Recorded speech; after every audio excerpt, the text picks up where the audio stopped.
Salut et bienvenue dans cette nouvelle formule Odoo Monday. Chaque lundi, on vous présente une astuce pour utiliser au mieux votre logiciel de gestion préféré, le meilleur logiciel de gestion au monde, Odoo. Alors cette semaine, on vous présente une façon toute simple de facturer vos clients dans Odoo avec un maximum d'automatisation tout en restant sur une configuration minimale qui vous permet de démarrer très rapidement. C'est parti! Donc, pour pouvoir facturer le plus simplement dans Odoo, nous allons nous rendre dans l'application Vente, qui va nous permettre de créer des devis et donc de les confirmer en bon de commande. Donc, on va venir créer un nouveau devis. Première chose à faire, mettre le client, parce que c'est de ce client-là qu'on va pouvoir ajouter un certain nombre d'informations qui vont nous permettre d'automatiser pas mal de choses. Donc là, on a choisi un client. Déjà, on peut voir que il y a une liste de prix particulière qui a été appliquée à ce client parce que c'est un client privilégié. Nous aurions pu également y mettre des conditions de paiement, par exemple, automatiquement sur ce client affecter une condition de paiement en 30 jours, fin de mois, pardon. Et puis, également, on va le voir en ajoutant un produit automatiquement en fonction du pays, la localisation fiscale, la position fiscale de ce client, une TVA, une taxe va pouvoir être appliquée. Donc ici, nous sommes en Martinique, une TVA à 8,5, c'est donc appliqué. Et donc, on peut voir effectivement que la remise de 20%, qui est une remise qui s'applique ici dans le cas de cette liste de prix à l'ensemble des produits du catalogue, c'est bien appliqué à mon client. Donc ça, plutôt classique, je vais pouvoir modifier la quantité de produits sur mon devis avec du coup le prix unitaire qui sera tout bêtement multiplié.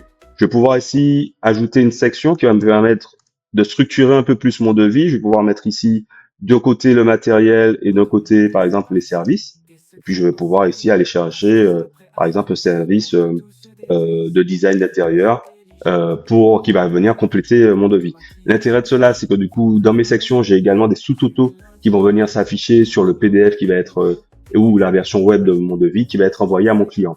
Justement, comment envoyer ce devis à mon client? Tout simplement, je clique ici. Dans ma fiche contact, l'adresse email de contact est enregistrée, donc automatiquement, j'ai ma petite fenêtre qui s'ouvre avec le texte que je peux modifier. On peut également personnaliser ces devis avec des modèles d'envoi d'email qui vont permettre également de récupérer un certain nombre d'informations dynamiques qui vont venir s'incruster dans le texte de mon mail. Donc cet email, je l'envoie à mon client, il reçoit effectivement le PDF du devis, mais également un lien, un bouton qui va lui permettre de signer, de confirmer par lui-même ce devis, voire même de le payer entièrement ou partiellement via un acompte qui va me permettre du coup automatiquement de confirmer mon devis. Donc ici, c'est pas le cas, on va considérer que j'ai eu le client au téléphone et qui me confirme effectivement cette commande, je vais pouvoir la confirmer et du coup, je vais également pouvoir facturer désormais cette commande.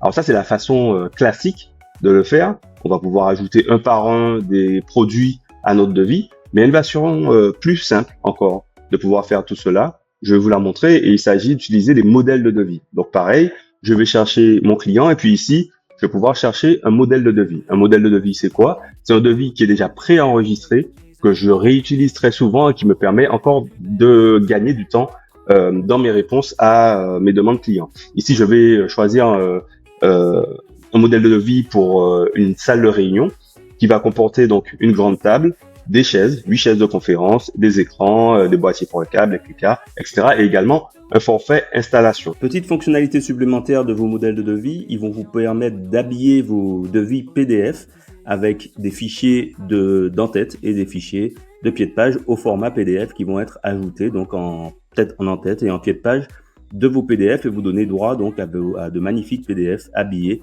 selon votre charte graphique. Donc effectivement, de la même façon, je vais pouvoir envoyer ce devis à mon client qui va me le confirmer. Et donc quand je confirme mon devis, de la même façon, il va passer donc à l'étape bon de commande et je vais pouvoir le facturer. Donc ici, on est vraiment dans la configuration minimale de notre application vente qui va simplement nous permettre de facturer ce qui a été commandé. Donc ici, on voit bien que mes lignes sont passées en bleu, ce qui veut dire que je peux directement facturer mon client sur la base des quantités qu'il a commandées, ce que je vais faire immédiatement. Et donc, Odoo me propose effectivement soit de créer une facture normale, une facture d'acompte au pourcentage ou une facture d'acompte suivant un montant fixe. Donc, je vais dire effectivement, je veux créer une facture brouillon. Et donc, ma facture est créée.